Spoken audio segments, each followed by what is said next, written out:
bonjour à tous. Et bonjour à toutes. Hein. Bonjour Quentin. Mon cher Franck. Aujourd'hui nous testons, on le sait, un hybride de chez Wilson, c'est la dernière gamme Dynapower. Exactement. Hein, un hybride numéro 4 à 22 degrés par un charmant soleil enfin, qui commence à revenir. Oui, merveilleux.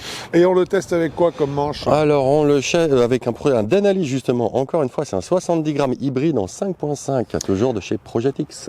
Eh ben écoute, Denali fait fort, hein, il commence à abonder un petit peu le marché. On le voit sur le marché, mais alors c'est un club justement, c'est un shaft très intéressant, donc on va voir un petit peu ce que ça donne sur cet hybride et puis on en parle bien sûr dans le détail dans les minutes qui viennent. À tout de suite.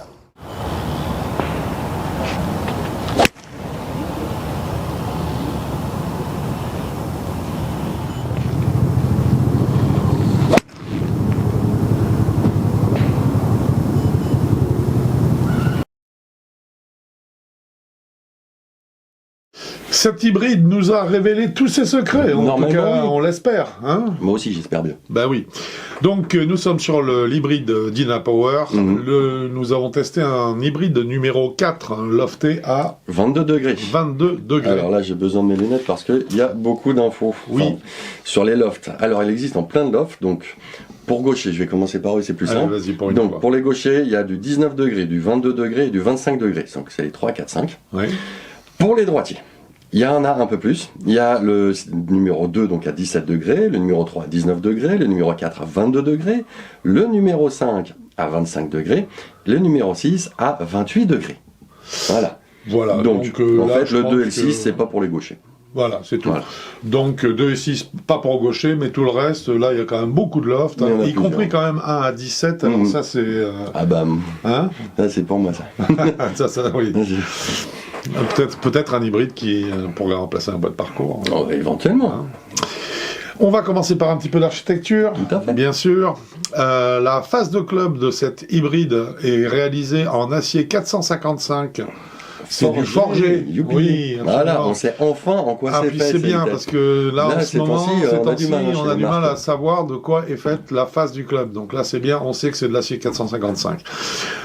C'est un acier qui est supposé donner beaucoup de vitesse de démarrage à la balle. Un peu dur. Il est très dur, oui, absolument.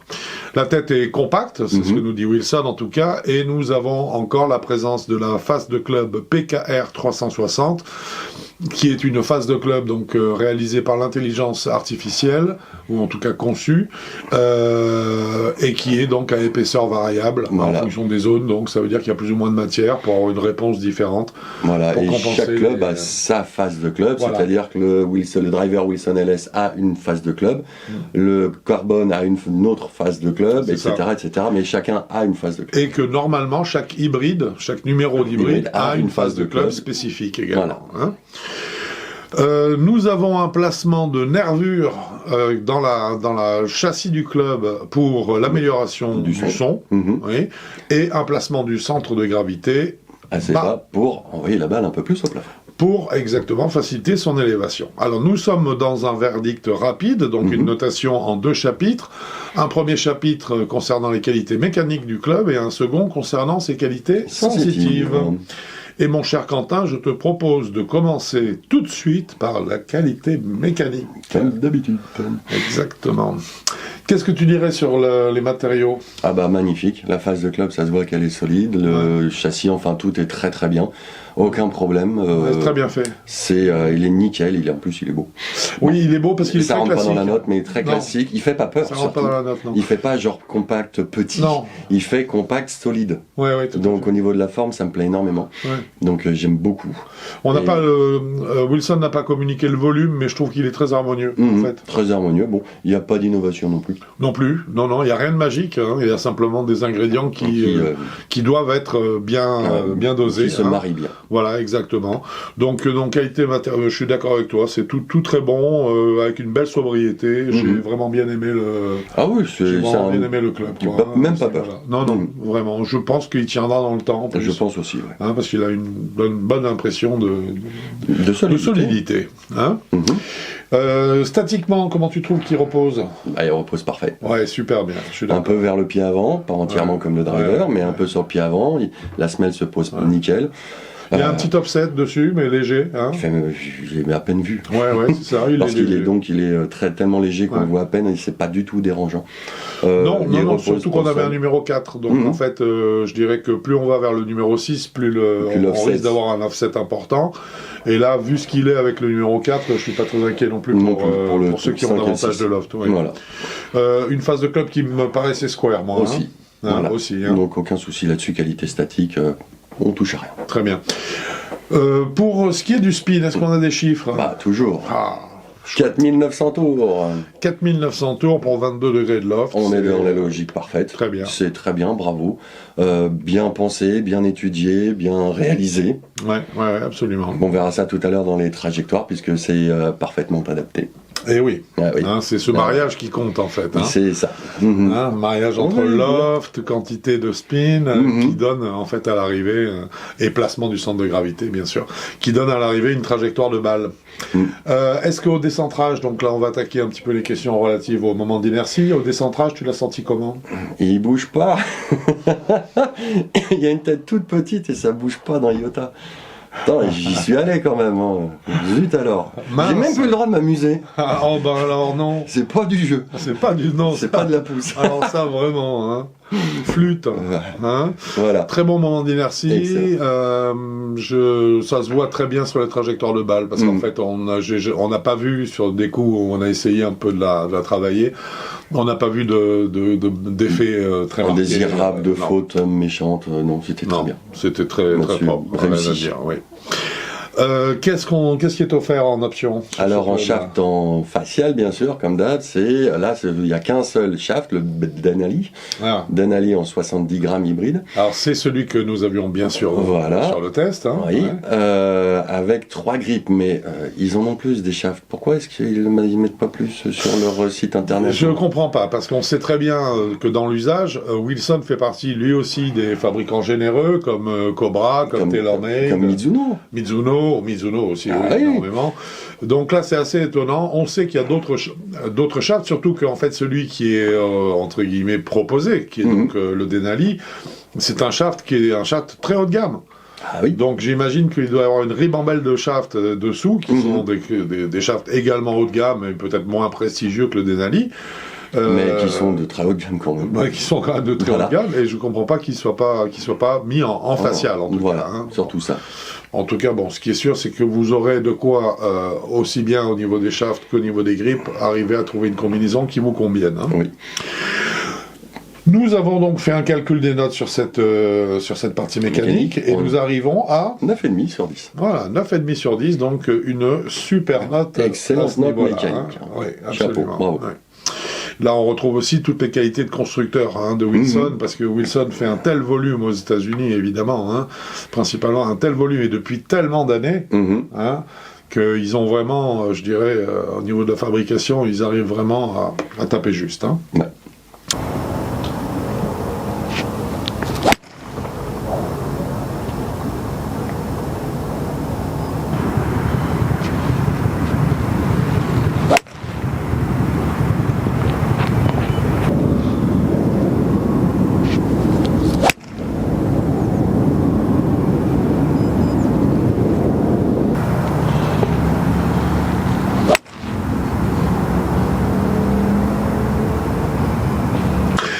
Eh bien, mon cher Quentin, on peut attaquer maintenant la partie sensitive, si tu le veux bien. Avec grand plaisir. Et on va commencer par parler des trajectoires de balles. Alors, trajectoire, comme d'habitude, angle de décollage, 17,3 degrés pour un 22 et apex 28,1 degrés. Bon, ça c'est parfait, dans des conditions en plus fraîches. Des conditions un peu fraîches, mais surtout, ça dépote. On voit la balle partir, la trajectoire est magnifique, elle est assez contrôlée en plus, donc ça j'aime bien. Lié au moment d'inertie. Au moment d'inertie, c'est une trajectoire qui est très belle, qui part pas en cloche, surtout pour un 22, moi en général, et c'est pas pour rien que j'ai un 13 degrés. Oui, non, parce que 22 normalement c'est ballooning assuré. Là c'est, voilà. Sur et puis là, 95% des hybrides, c'est ce que ça donne. Puis surtout avec ma vitesse. Là, rien du tout, j'étais à 102, 105 miles à l'heure, la balle, elle part comme ça, alors que vraiment d'habitude, c'est même les 18 degrés, je les envoie au plafond. Là, le shaft tient la route. Ah bah c'est voilà. pour la tenir comme ça. Ah bah oui, pour la garder basse. Pour la garder basse. Bah oui. Donc bravo, la trajectoire magnifique. Ouais. Et puis... En puissance, qu'est-ce que ça puissance, Smash Factor à 41, on n'a pas réussi à faire grimper. C'est un peu bizarre. assez étrange, parce qu'on a quand même bien essayé. Hein. Non seulement on a bien essayé, temps. et puis en plus j'étais dans mes distances standards. Ouais. Absolument normal. Ouais, Donc normalement, pour moi, je pense que là, on aurait dû arriver à un 44, 45. C'est ça. Parce que surtout, mais tête compacte, peut-être. Peut-être un peu, mais de toute façon, il n'est pas puissant du tout. Alors moi, il m'a envoyé à mes distances normales. Ouais. On a dit à mes distances, et ma balle, elle est avec un 22 degrés, elle finit entre 190 et 200 mètres. C'est ça. Et elle est tombée à chaque fois entre 190 et 200 mètres. Et 200 mètres, c'est ça. Voilà. Donc exactement. Ça, pas photo. Donc ça veut dire que ça n'est pas un hybride qui est plus puissant que les autres. Hein. Non. Ça veut dire que c'est un hybride qui est juste, entre guillemets, dans la puissance qu'il faut, dans la puissance standard, et qui a des qualités par ailleurs, de qualité de trajectoire de balle, qualité de stabilité de tête de club, là qui sont vraiment excellentes. Hein. On l'a vu donc sur les qualités mécaniques. Smash Factor, on l'a dit, donc on n'a pas réussi à monter au-dessus de 1,41. Un petit bizarre. Bizarrement, on en parlera tout à l'heure. J'ai peut-être moi une petite idée là-dessus. Je t'en prie. Et maniabilité. Maniabilité, là on va revenir sur le shaft. Hein. Ouais. C'est point de flexion haut. C'était pour moi très dur justement de manipuler ce club parce que je ne sentais pas la tête liée au shaft, pas au poids du shaft, mais à cette sensation que, par contre, c'est tenu. Hein. Et par contre, je ne pouvais pas jouer avec le club parce que moi, je suis un joueur, j'ai besoin de points de flexion plutôt un petit peu bas pour justement sentir cette phase de club se refermer, la laisser ouverte légèrement. Et là, en fait, le shaft ramène tout. Ça fait pas comme une barre en acier, mais ça fait vraiment. C'est un monobloc et on se dit, waouh, le shaft est d'une qualité exceptionnelle, mais c'était pas pour mon swing. Alors, c'est ça le bémol que je voulais introduire tout à l'heure, en fait, sur le coup précédent, sur notamment le Smash Factor qu'on n'a pas réussi à monter plus. Je pense, et c'était intéressant quand on a parlé effectivement de notre ressenti en termes de maniabilité, je pense que Projectix avec le Denali a sorti un shaft exceptionnel, hein, il est vraiment excellent, mais seulement c'est un shaft qui est doté d'un point de flexion qui est relativement haut, qui se prête très bien à la frappe, par exemple, d'un driver ou de frappe des fers, mais qui ne correspond pas forcément à certains coups spécifiques ou certains clubs spécifiques dont l'hybride joué notamment dans le rough fait partie. Oui, je pense aussi, parce que là... autant l'hybride joué sur un terrain parfait, ça peut passer avec ça passe très bien, parce que mes trajectoires étaient nickel. Tu l'as vu au niveau de ta trajectoire de balle, mais par contre, qu'est-ce qui va se passer avec ce shaft-là quand on est dans un petit rough? Parce que là, la tête de club, on la sent beaucoup moins, parce qu'en fait, le swing se fait vraiment à partir de la sensation du shaft, donc beaucoup plus près des mains, beaucoup plus près du grip. Oui, complètement. Qu'est-ce qui va se passer quand on aura besoin d'aller chercher une balle un peu basse dans le rough, un petit peu enfouie, sachant que le whip ne va pas venir, le fouet ne viendra pas en fait du type parce que ça n'existe pas sur le profil du Denali. Il n'est pas là, quoi. Ah, donc là, c'est là où je pense qu'il faut se pencher sur le catalogue de shaft.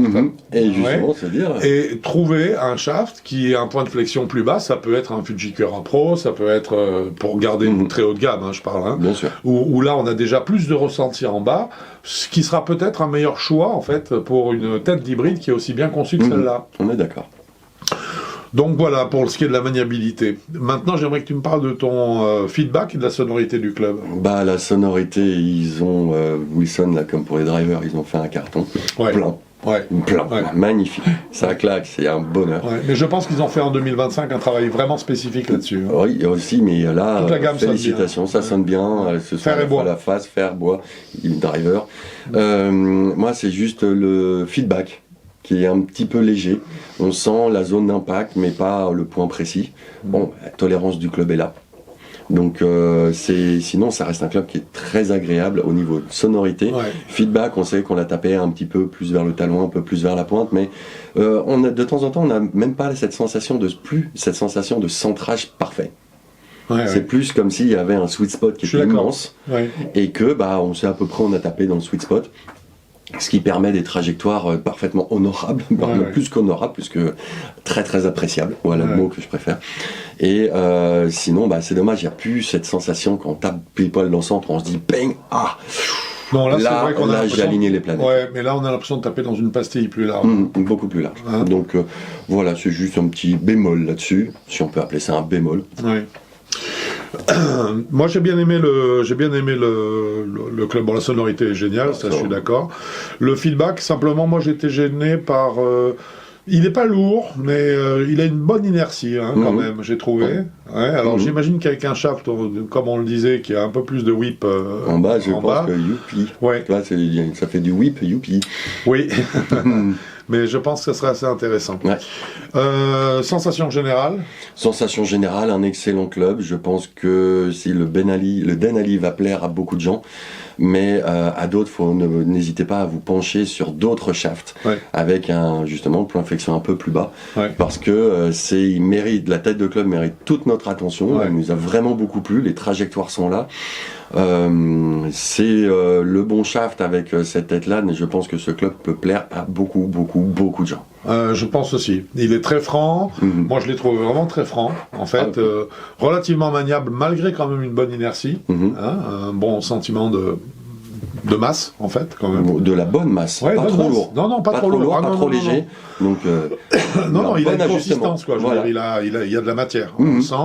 Je l'ai trouvé maniable, je l'ai trouvé bien équilibré, très agréable. Moi qui aime bien les points de flexion plus haut. Toi, il t'a plu. Moi, il m'a plu. Mais par contre, je me doute que dans un rough... Là, on y revient. Il me poserait un peu plus de problèmes. Mais c'est un club qui, globalement, m'a énormément satisfait. Ah ouais, même si moi, je ne l'ai pas beaucoup aimé, entre guillemets, parce que c'est pas mon style de jeu, il m'a pas fait peur. C'est pas un club de tous les dangers où je me dis qu'est-ce qui va encore arriver là. Si je le joue quand même, bon bah voilà, et ça passe bien parce que mon swing est à peu près posé. Donc non, c'est pas un mauvais club du tout. C'est juste chacun son style. Exact. Bon, alors tout ça, dis-moi, ça nous fait une note en sensitif qui est de combien ? 7,5. 7,5 et rajouté à notre note mécanique de 9,5, ça nous fait combien ? 17. Voilà. Sur 20.